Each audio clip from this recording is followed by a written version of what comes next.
सीताराम। मैं कृष्णदास आप सभी का पुरुषोत्तम मास के उपलक्ष्य में हो रही श्री श्रीमद् भागवत कथा के तृतीय दिवस के चतुर्थ भाग में स्वागत करता हूँ। पिछले सत्रों में हमने श्री श्रीमद् भागवत कथा में मनु महाराज की जो 3 पुत्री हैं, देवहूति, प्रसूति और आहुति, इन तीनों का वर्णन सुना। हमने देवहूति चरित्र को सुना। अब जो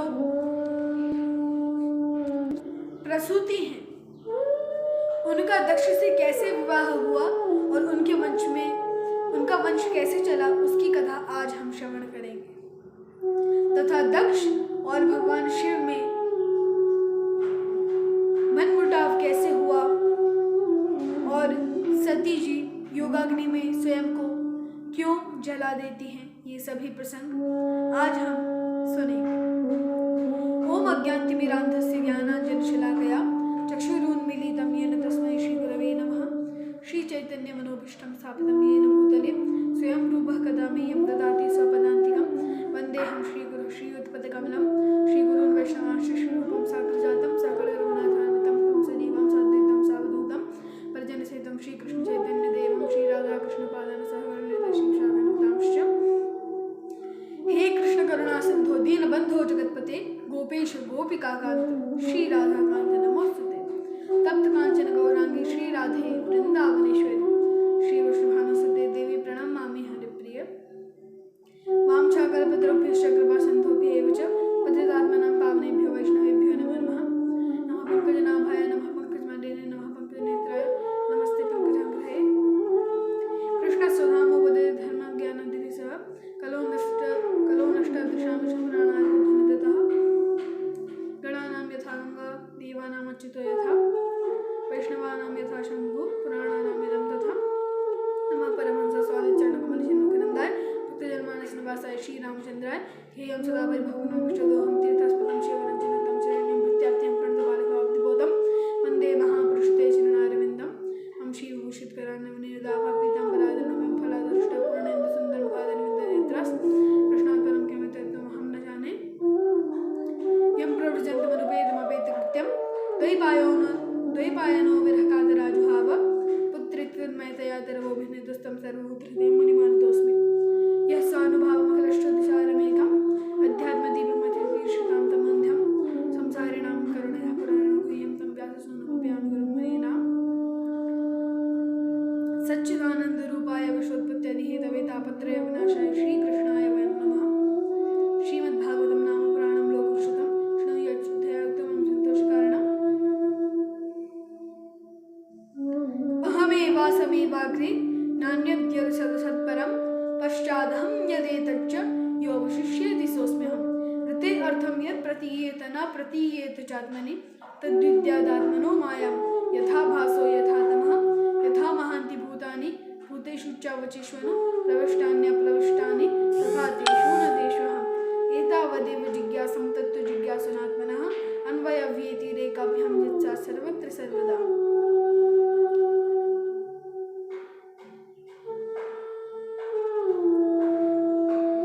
ग्रंथराज श्री श्रीमद् भागवत महापुराण की जय। श्री हनुमान जी महाराज की जय।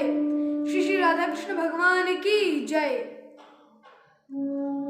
सब संतों की जय, सब भक्तों की जय, सब विप्रों की जय। यज्ञेश्वरी जगत जननी श्री गौ माता की जय। भगवान के सभी पार्षदों की जय। अनंत श्रीयोषित श्री परमहंस परिव्राजकाचार्य श्री सुखदेव गोस्वामी जी महाराज की जय। श्री व्यासदेव जी महाराज की जय। श्री सूत गोस्वामी जी महाराज की जय। श्री परीक्षित जी महाराज की जय। श्री कपिल देव भगवान की जय। श्री यज्ञ भगवान की जय। श्री ऋषभ देव भगवान की जय। तो आज हम मनु महाराज की सबसे छोटी पुत्री प्रसूति का वर्णन करेंगे। जो प्रसूति हैं, उनका विवाह दक्ष प्रजापति से होता है। दक्ष प्रजापति से उनका विवाह हुआ। और एक समय की बात है, जो प्रसूति हैं, उनके जो पति थे दक्ष, उनके मध्य और शिवजी के मध्य मनमुटाव हुआ। ये कैसे? सबसे पहले तो हम ये समझें कि इनके कितने पुत्र व पुत्री थे। जो दक्ष व प्रसूति थे, इनके 16 कन्याएं थी। उनमें से एक महारानी सती है। तो उन्हीं महारानी सती के पति भगवान शिव हैं। अब भगवान शिव और माता सती कैलाश पे रहते हैं। अब एक समय की बात है, सत्यलोक में एक सभा हुई। कौन सी सभा? एक सभा हुई जिसमें सभी देवताओं को, सभी ऋषियों को, सभी जो त्रिदेव हैं उन्हें बुलाया। आदि सभी देवी देवताओं को बुलाया जाता है। और वहां पे जब दक्ष आता है तो सिवाय ब्रह्मा, विष्णु, महेश, इन त्रिदेव के सिवाय वहां सब खड़े हो जाते हैं। सब उन्हें प्रणाम करते हैं, आदर सम्मान करते हैं, पुष्पमाला पहनाते हैं, सभी उनका आदर करते हैं। सभी से आदर पाया।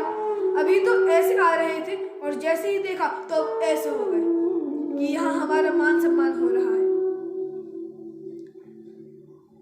अब वो देखते हैं कि ब्रह्मा, विष्णु, महेश, इन तीनों ने मेरे सामने सर नहीं झुकाया।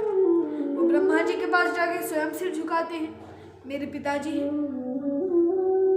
इन्होंने मुझे जन्म दिया है, इसलिए पिता को प्रणाम किया। तत्पश्चात देखो कि भगवान विष्णु भी नहीं उठे। कहा ये तो मेरे पिताजी के भी पिताजी हैं, ये तो मेरे दादा हैं और परम परमेश्वर लक्ष्मीपति हैं।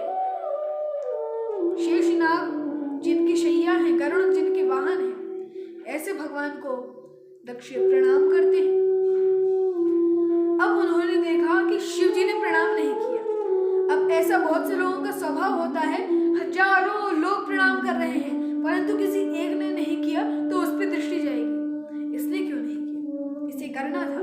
ये नहीं देखेंगे कि कौन कौन कर रहा है, बस ये देखेंगे कि किसने नहीं किया। अब यहाँ पे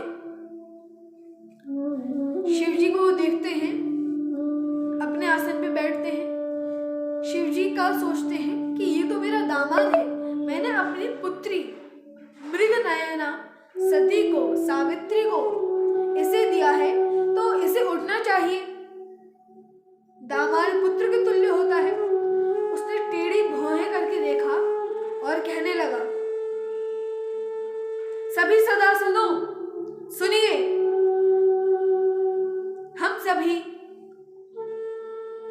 अच्छे व्यक्ति हैं, हम सभी अच्छे लोग हैं, परंतु हम सभ्यों के मध्य एक असभ्य व्यक्ति आके बैठ गया है।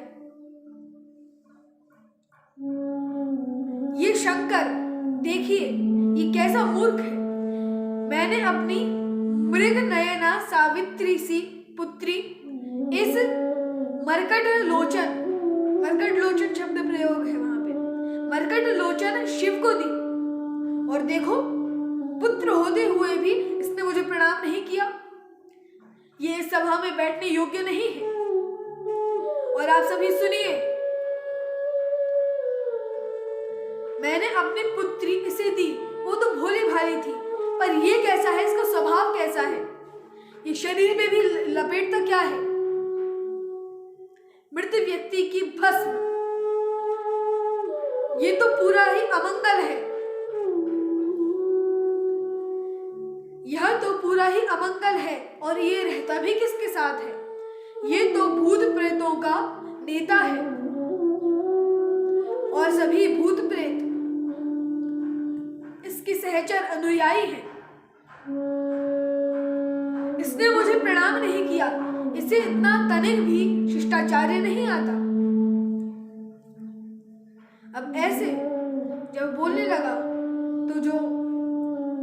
नंदीश्वर है, उन्हें क्रोध आया। कहा शिव जी से, अभी इसका मुंह बंद करूं? शिव ने कहा, नहीं, ससुर है, बोल लेना। और शिव जी जानबूझ के ऐसा नहीं कर रहे थे, वो तो भगवान के ध्यान में संलग्न थे।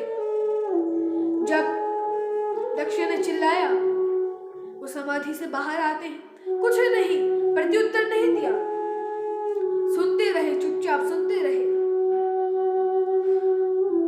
अब यहाँ पे दक्ष कहता है, अरे ये कैसा मूर्ख है, इसकी बुद्धि कुंद है और ये स्वयं को देवता मानता है, ये तो देवताओं की सभा में बैठने योग्य भी नहीं है।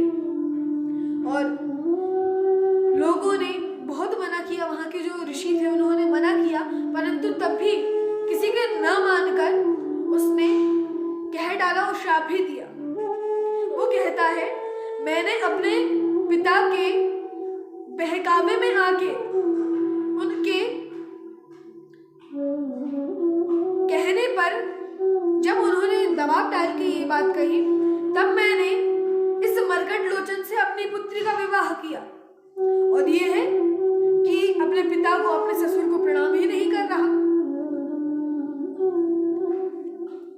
यह इस सभा में बैठने योग्य नहीं है और मैं इसे शाप देता हूं कि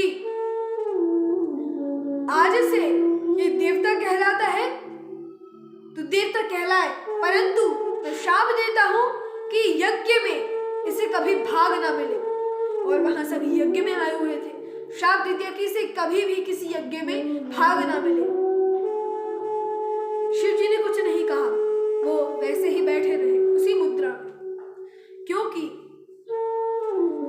जो भक्त होते हैं उनका गुण होता है समः शत्रौ च मित्रे च तथा मानापमानयोः। मान हो अपमान हो, गर्मी हो सर्दी हो, सुख हो दुख हो, शत्रु हो या मित्र हो, वो समान ही रहते हैं। इसलिए उसी प्रकार यहाँ पे शिव जी वैसे ही बैठे रहे। परंतु नंदीश्वर को क्रोध आ गया कि मेरे स्वामी को इतना सब कह गया। विष्णु द्रोही, ये शिव द्रोही है और शिव द्रोही कभी भी कोई अच्छा व्यक्ति नहीं हो सकता। भगवान विष्णु भी कहते हैं, शिव द्रोही मम दास कहावा, सोनर मोही सपनेओ नहीं भावा।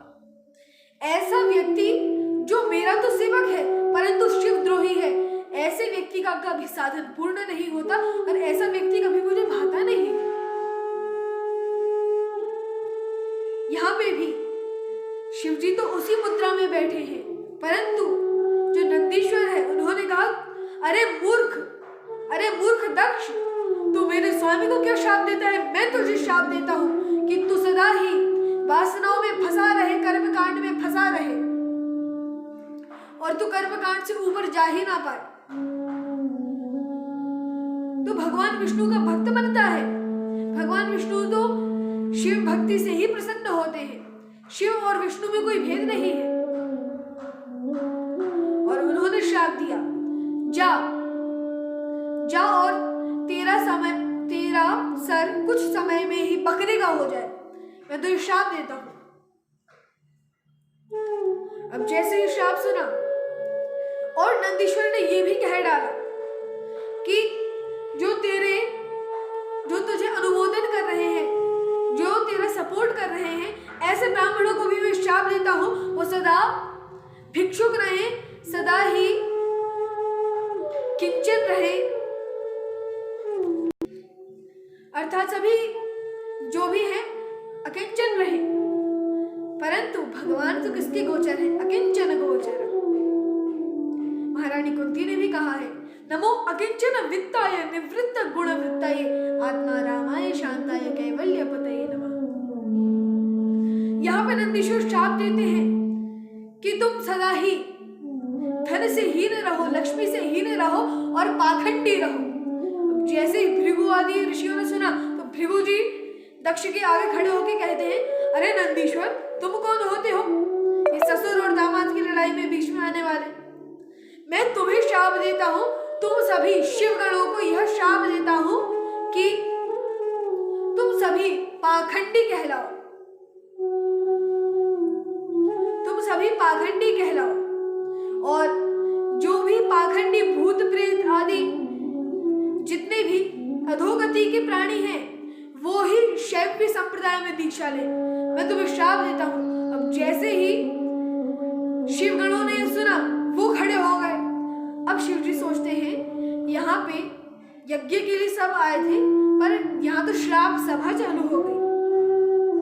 शिवजी ने कहा, मेरे गणों चलो, यहाँ पे हमें रुकना नहीं है। वैसे ही मेरे ससुर ने श्राप दे दिया है कि मुझे किसी यज्ञ में भाग ना मिले। अब यहाँ पे शिवजी अपने गणों के साथ आए हैं कैलाश पे। अब एक दिन की बात है, माता सती, रामचरितमानस में विस्तार से वर्णन आता है कि जो शिवजी और माता पार्वती हैं, हम केवल संक्षिप्त में उसे थोड़ा सा समझते हैं।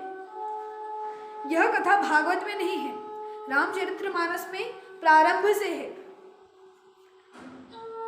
कि जो शिवजी हैं और मां सती हैं, ये एक दिन कुंभक ऋषि, जिनका जन्म कुंभ से घड़े से हुआ है, ऐसे श्री अगस्त्य ऋषि जिनका एक नाम कुंभक है, उन कुंभक ऋषि के पास जाते हैं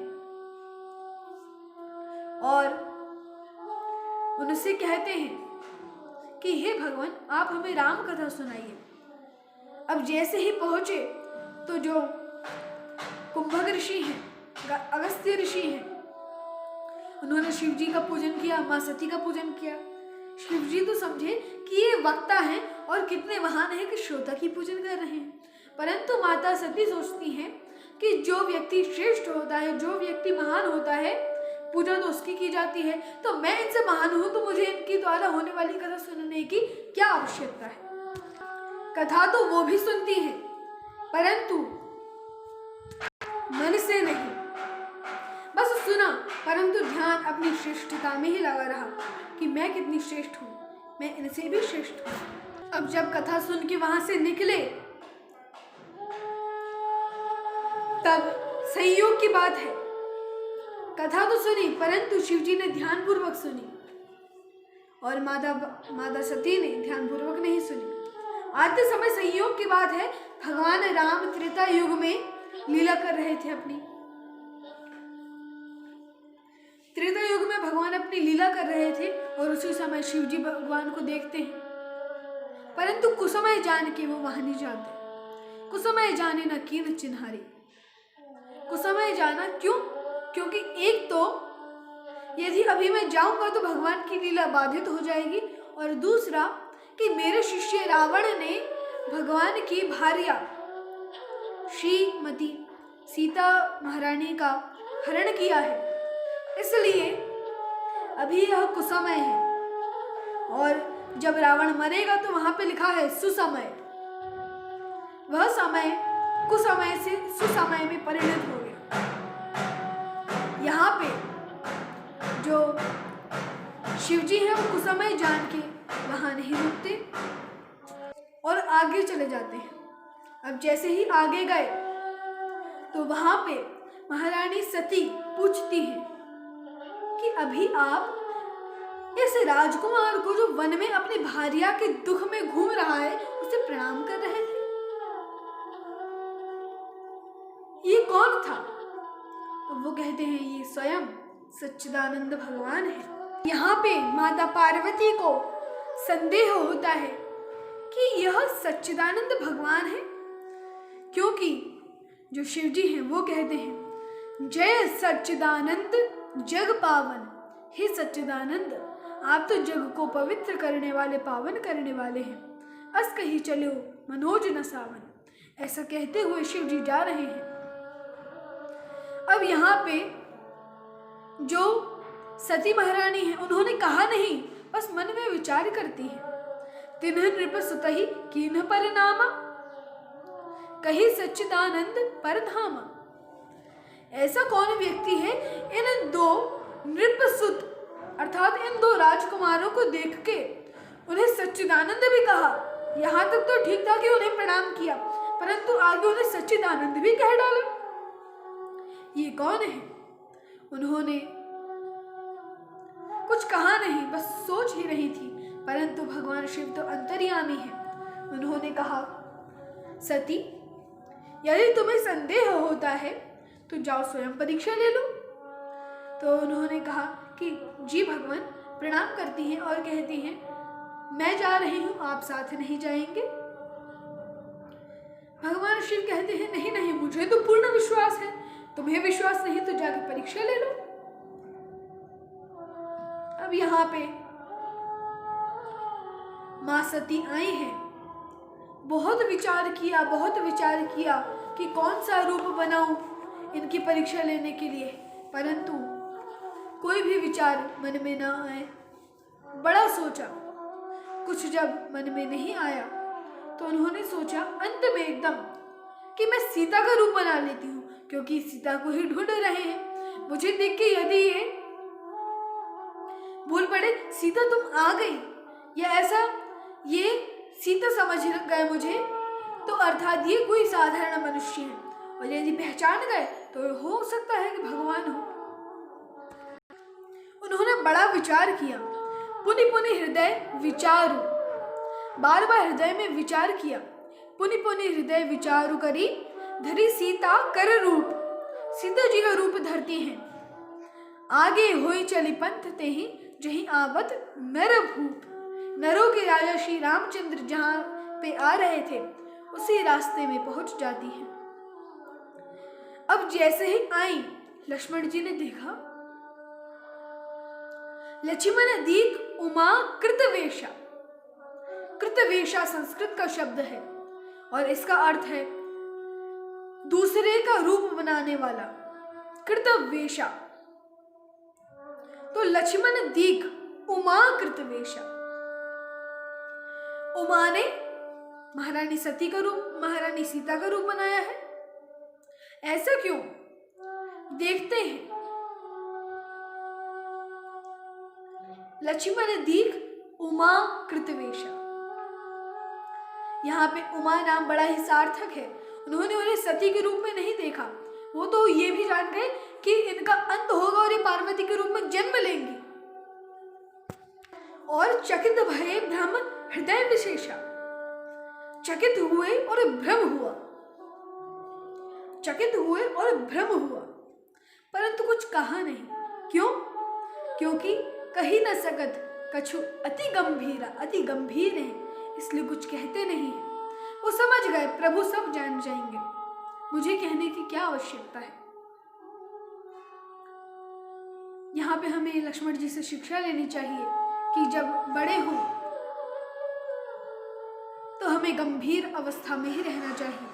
भले ही हम जान जाएं तो भी हमें प्रत्युत्तर नहीं देना चाहिए। अब यहाँ पे महारानी सती को देखा है। अब यहाँ पे महारानी सती सीता का रूप बना के आगे आ जाती है। अब यहाँ पे उनसे एक गलती हो गई, उन्होंने सीता का स्वरूप तो बना लिया, परंतु सीता जी का स्वभाव नहीं बना पाए। सीता जी का स्वभाव क्या था? वो भगवान के चरण नखों को देख के चलती, ये सीधे आके मुख देखने लगी। सीता जी सदा ही भगवान के पीछे चलती थी, ये भगवान के आगे आ खड़ी हुई। भगवान ने जैसे ही देखा, बोलते हैं, महारानी सती आप यहाँ अकेले जंगल में, भगवान वृषकेतु कहाँ पे हैं? जैसे ही इतना सुना, तुरंत वहां से अंतर्ध्यान हो गई, समझ गई कि यह स्वयं भगवान है, यह मुझे पहचान गए, मुझसे भूल हुई है। अब उन्होंने सोचा कि मैं क्या करूं, पतिदेव को ऐसे बता भी नहीं सकती, तो सोचती है क्या करूं। और रास्ते में जा रही थी तब भगवान ने अपनी माया दिखाई। क्या दिखाई माया?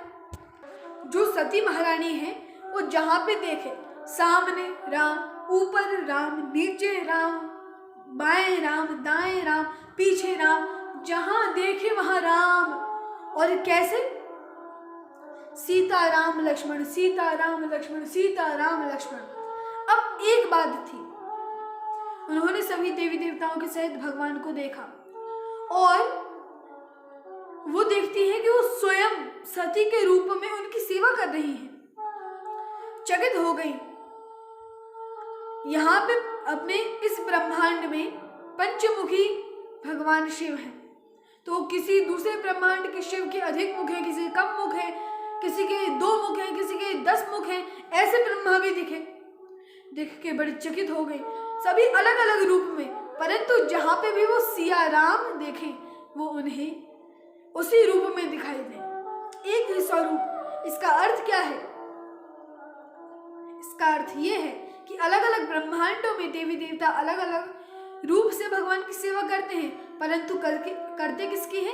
केवल भगवान श्री रामचंद्र की ही, भगवान की ही। भगवान एक हैं, उनके सेवक रूप में देवता अलग अलग ब्रह्मांड में उन्हीं परमेश्वर की पूजा करते हैं, अर्चना करते हैं, सेवा करते हैं। यहाँ पे महारानी सती देख के बड़ी भयभीत हो गई। अब उन्होंने आंखें बंद कर ली। आंखें बंद क्यों की? मानो कि वो भगवान से प्रार्थना कर रही हैं, हे भगवान, मैं आपको पहचान नहीं पाई, उसके लिए क्षमा करें, और प्रार्थना कर रही हूं मन में।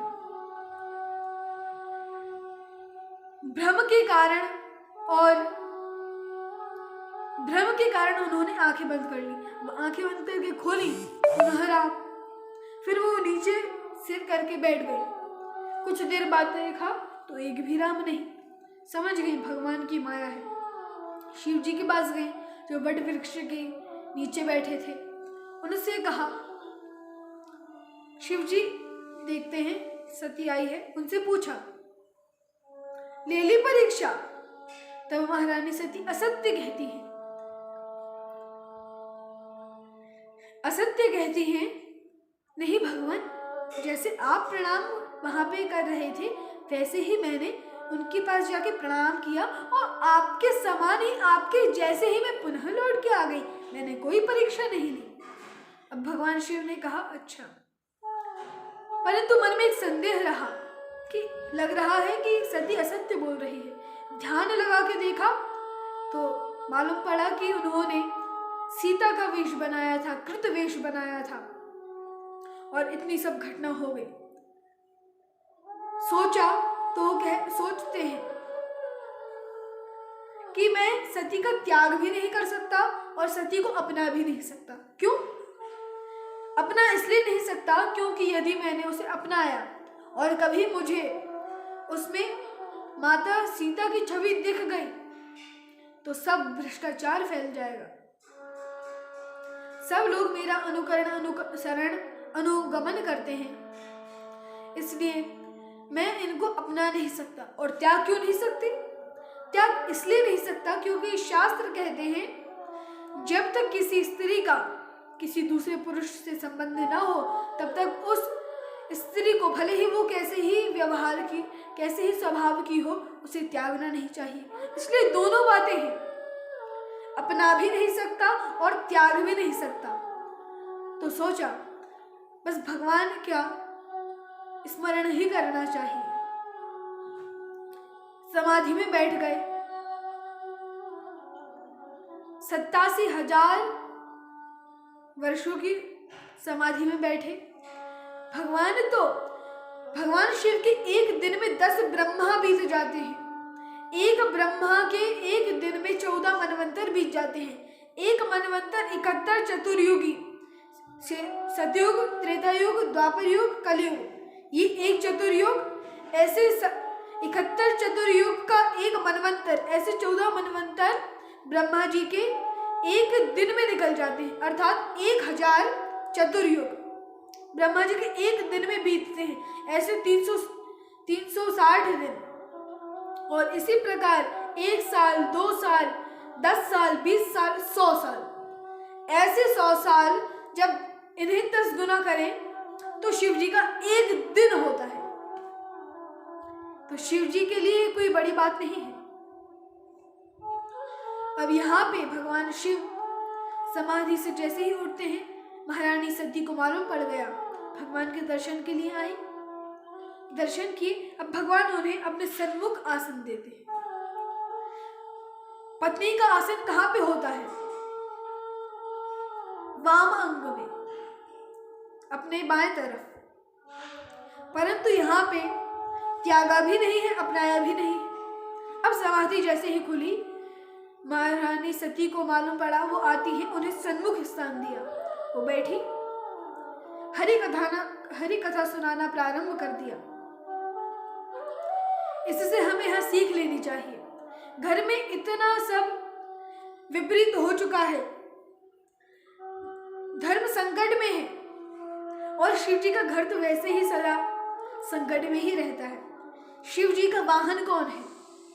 वृषभ, वृष, बैल। उनके गले में क्या है? सर। यदि सांप बैल को काटेगा तो मृत्यु होगी कि नहीं? हो जाएगी। दुर्गा जी, महारानी सती का वाहन क्या है? महारानी पार्वती का वाहन क्या है? सिंह। सिंह बैल को खा जाएगा कि नहीं? जो गणेश जी हैं वो किस पे बैठ के आएंगे? मूषक राज पे। सर्प मूषक को खा जाएगा कि नहीं? अब जो उनसे बड़े पुत्र हैं कार्तिकेय जी, यदि वो आए, वो किस पे बैठ के आएंगे? मोर पे। मोर सर्प को खा जाएगी कि नहीं? इतने सब संकट होने के बाद भी शिव जी शिक्षा देते हैं, यदि भगवान का ध्यान करो तो सब डिप्रेशन, सब स्ट्रेस से दूर। अब यहाँ पे सती महारानी को हरि कथा सुनाते हैं। अब देखते हैं ऊपर से कुछ विमान जा रहे थे। महारानी सती देखती है ऊपर से कुछ विमान जा रहे हैं, और वहां पे जो स्त्रियां हैं वो गान कर रही हैं और अपने पतियों के साथ जा रही हैं। देखती हैं कि कहाँ जा रही हैं। भगवान शिव के पास आई, हे भगवान, ये विमान कहाँ जा रहे हैं? भगवान ने कहते हैं ये आपके पिताजी के पास जा रहे हैं। तो महारानी सती कहती हैं ये आपके ससुर जी के पास चल रहे हैं। और ऊपर से जो स्त्रियां जा रही थी, जब महारानी सती पूछती है, बहनों कहाँ जा रही हो? तब वो कहती है, अरे तुम्हारे पिता के घर यज्ञ है, तुम्हें मालूम भी नहीं? तुम्हें क्या चिट्ठी नहीं भेजी? सबको मालूम था कि शिव जी और दक्ष के मन में मनमुटाव है, परंतु तब भी पूछा। क्यों? क्योंकि कुछ लोगों का स्वभाव होता है ना, दो लोगों में खटपट चले तो और बीच में जाया जाए, मौके का फायदा उठाए। इसलिए यहाँ पे वो कहती है, अच्छा तुम्हें नहीं बुलाया? बोली वो भूल गए होंगे, ठीक है अभी मैं आती हूँ। अब शिव जी के पास आई, उनसे प्रार्थना की, हे प्रभु, मेरे पिताजी के यहाँ यज्ञ है, क्या हम चलें? शिव जी ने कहा कि हमारे यहाँ चिट्ठी आई नहीं है, इसलिए शास्त्र कहते हैं कि यदि चिट्ठी ना आई हो तो जाना नहीं चाहिए। और कुछ तो ऐसा भी कहते हैं, अमे पियावे मान बिनु सोनर मोहि न सुहाए। यदि कोई अमृत भी पिलाए मान के बिना तो उसे पीना नहीं चाहिए। जहाँ पे हमारा सम्मान नहीं हो रहा, सम्मान की इच्छा नहीं रखनी, जहाँ पे हमें बुलाया नहीं है, वहाँ पे यदि सोने की बारिश भी हो रही है, सोने के सिक्कों की बारिश भी हो रही है, तो भी उस स्थान पे नहीं जाना चाहिए। अब यहाँ पे माता सती कहती हैं, परंतु भगवान, यद्यपि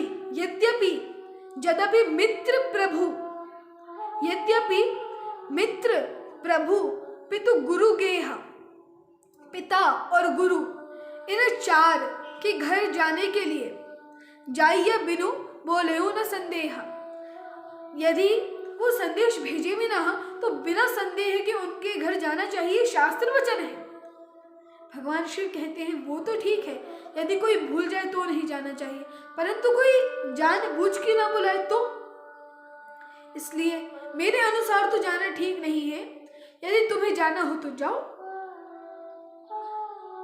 अब यहाँ पे महारानी सती वृषभ पे सवार होकर निकली हैं। दक्ष के यज्ञ में पहुंची। वहां देखती है, जैसे ही अंदर प्रवेश किया सभी उन्हें टेढ़ी दृष्टि से देखे, ये आ गई। उनका सब अनादर करते हैं, सहन करती हैं। अब वर्णन आता है, पिता भवन जब गई भवानी, जब पिता के भवन गई तो क्या हुआ, दक्ष त्रास काहू न सन्मानी। दक्ष के यज्ञ में किसी ने भी उनका सम्मान नहीं किया। अब कौन उनसे अच्छे से मिला और कौन नहीं मिला। अकेली प्रसूति, उनकी मां के सिवाय कोई भी उनसे अच्छे से नहीं मिलता। सादर भले ही मिली एक माता, और भगिनी मिली बहुत मुस्काता। देखती हैं कि बहनें हंस रही हैं, इसे नहीं बुलाया तो भी आ गई। हम तो जब हमारे पिताजी 5 बार बुलाते हैं तब आते हैं, ये तो बिना बुलाए आ गई। ऐसे सभी अधिक मुस्कुराते हैं, बहुत मुस्काता, भगिनी मिली बहुत मुस्काता। परंतु सादर भले ही मिली एक माता, अकेली माता ने प्रेम किया कि हाँ अभी तक तुम नहीं आई थी, आओ पुत्री, गले मिलती हैं। परंतु जब वो दक्ष के यज्ञ में गई, वहां दक्ष बैठा था, दक्ष ने जैसे ही देखा तो मुंह फेर लिया। दक्ष ने कुछ पूछी कुशलाता, उसने कोई कुशलात नहीं पूछी कि आप कैसी हो।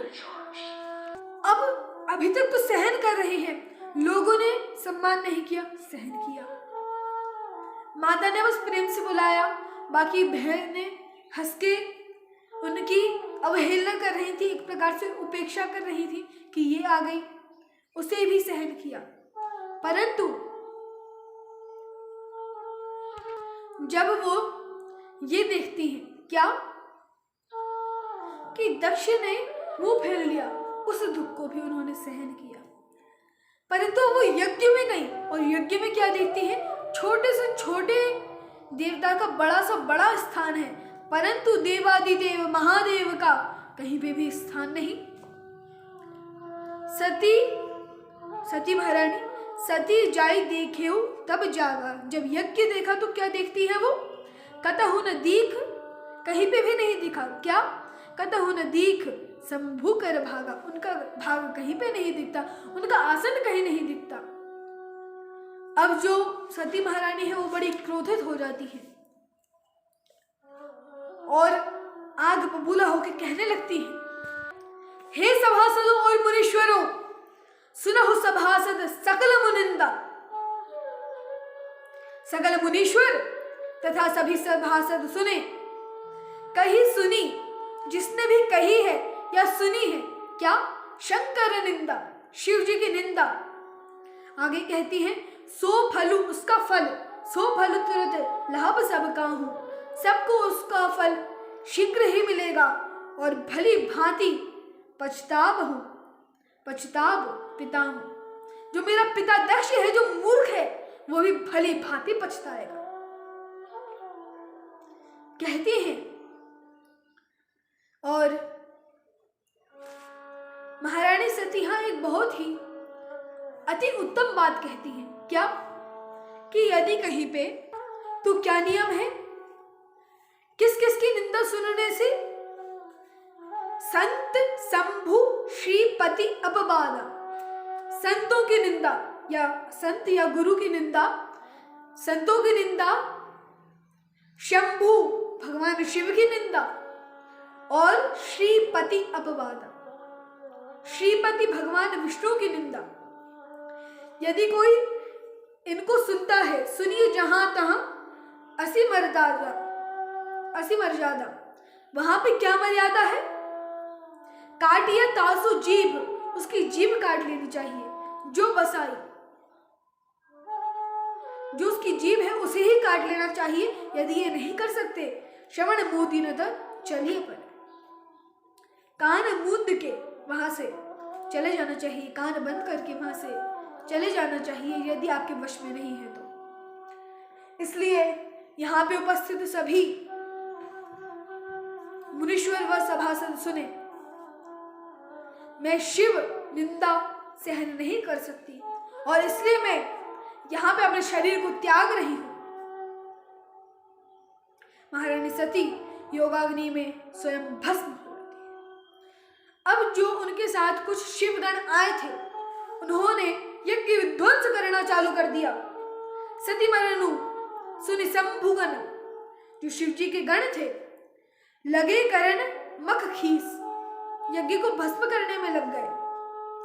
यज्ञ विध्वंस बिलो की भृगु, और जैसे भृगु ने देखा कि शिवगण जिन्हें मैंने एक समय श्राप दिया था, ये शिवगण क्या कर रहे हैं, यज्ञ को विध्वंस, तो वो क्या करते हैं, रक्षा कीन मुनीस, उन्होंने रक्षा करना प्रारंभ की। अब जैसे ही शिवजी को यह मालूम पड़ता है, कैसे मालूम पड़ा, जो नारद जी महाराज हैं वो आके बताते हैं, हे शिवजी महारानी सती कहाँ है? शिवजी कहते हैं वो अपने मायके में गई हैं। तब नारद जी कहते हैं गई है नहीं, कहीं थी, निकल गई, चली गई। शिवजी को उस बात पे क्रोध नहीं आया और नारद जी आगे कहते हैं आपके गणों को अच्छी पिटाई पड़ी। अब यहाँ पे शिवजी को तो मालूम था कि इनको शरीर त्यागना है और इनका शरीर मैं ग्रहण नहीं करूंगा, वो बात तो ठीक है, परंतु तो मेरे गणों का अपमान हुआ। वो क्रोध में अपनी जटाएं नीचे पृथ्वी पे फेंकते हैं और वहां से वीरभद्र उत्पन्न हो जाते हैं और वीरभद्र आंधी के रूप में वहां यज्ञ में जाते हैं। बड़े ही तेजी से वहां आए और बहुत से गणों को लेके। अब यहाँ पे जो शिव जी के गण थे पहले, उनको हटाने के लिए भृगु ने रक्षा की, देवताओं को प्रकट किया। अब देवताओं ने इन्हें तो मारा, पर अब जो वीरभद्र आया ना, देखते हैं कि ये कौन है, देख के डरने लगे, कैसी काली आंधी आ रही है। और इतने में ही वीरभद्र वहां आते हैं और किसी की दाढ़ी तोड़ दी, किसी की आंखें फोड़ दी, जो भृगु है उनकी दाढ़ी निकाल ली,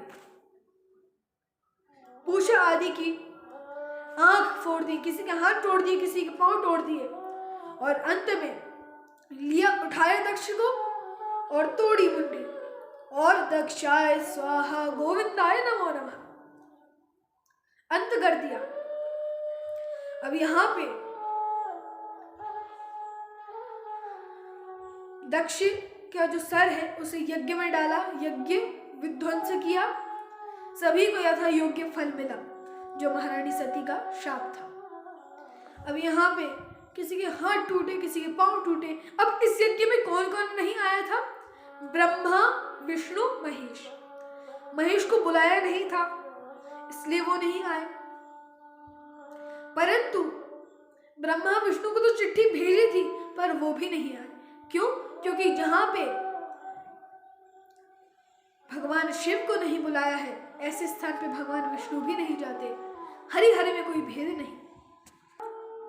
अब यहाँ पे सभी देवता ब्रह्मा जी के पास जाते हैं और कहते हैं, अरे विधाता, आपने हमारे जीवन में क्या लिखा था?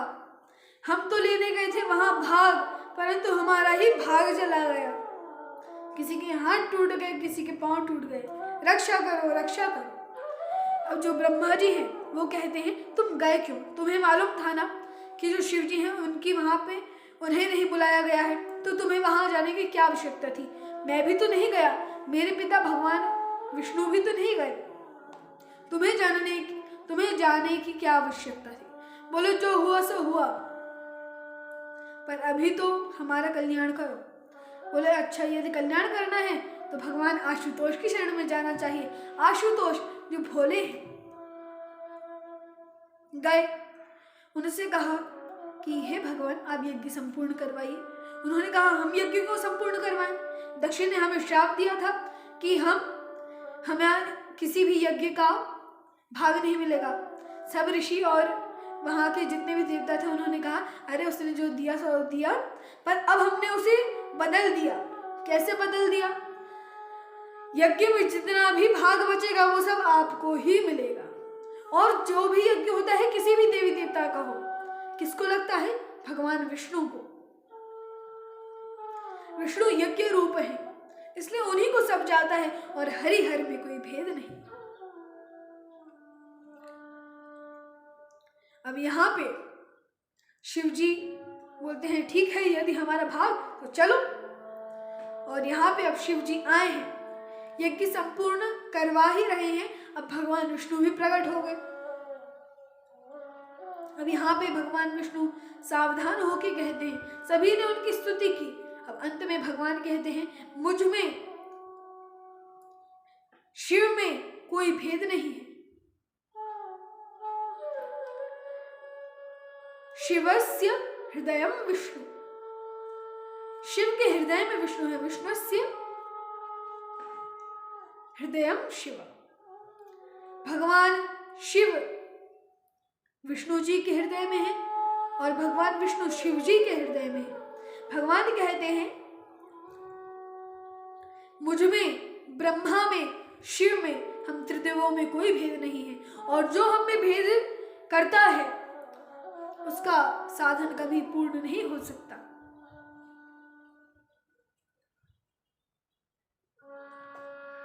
शिवद्रोही मम दास कहावा, सो नर मोहि सपनेऊ नहीं भावा।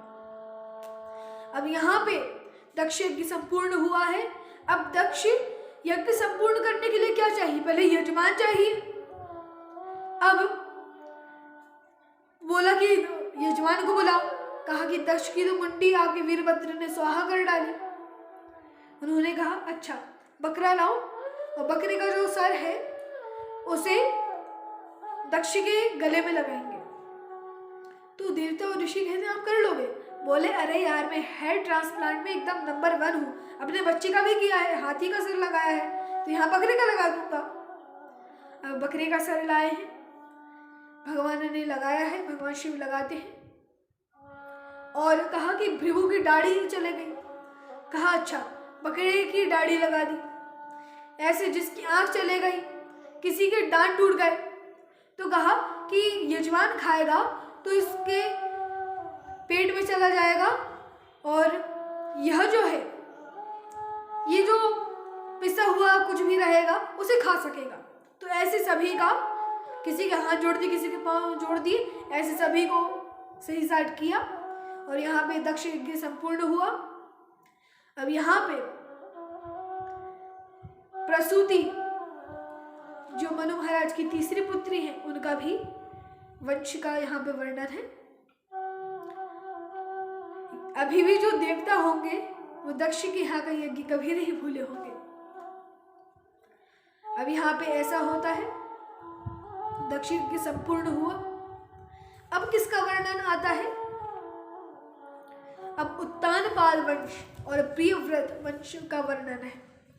अब यहाँ 3 पुत्रियों का वर्णन किया, आकुति, प्रसूति और देवहूति। अब यहाँ पे 2 पुत्र उत्तानपाद और प्रियव्रत का वर्णन है। इस लीला को हम कल श्रवण करेंगे।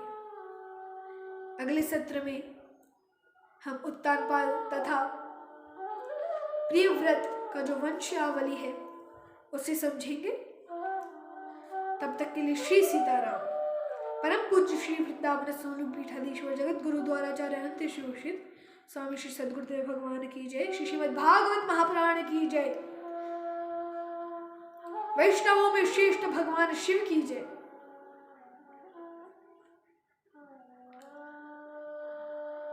गणानाम यथा गंगा, नदियों में गंगा श्रेष्ठ है। देवानाम अच्युतो यथा, देवताओं में भगवान श्री विष्णु। और वैष्णवानाम यथा शंभु, वैष्णवों में भगवान शिव सर्वश्रेष्ठ है। पुराणानाम इदम तथा, पुराणों में भागवत श्रेष्ठ है। इसलिए भगवान शिव की जय। श्री श्रीमद् भागवत महापुराण की जय। श्री व्यासदेव जी महाराज की जय। श्री सुखदेव जी महाराज की जय। श्री विदुर जी महाराज की जय। श्री मैत्रेय जी महाराज की जय। श्री उद्धव जी महाराज की जय। हरे कृष्णा हरे कृष्णा कृष्णा कृष्णा हरे हरे, हरे राम राम राम हरे हरे। श्री सीताराम। हरे कृष्ण।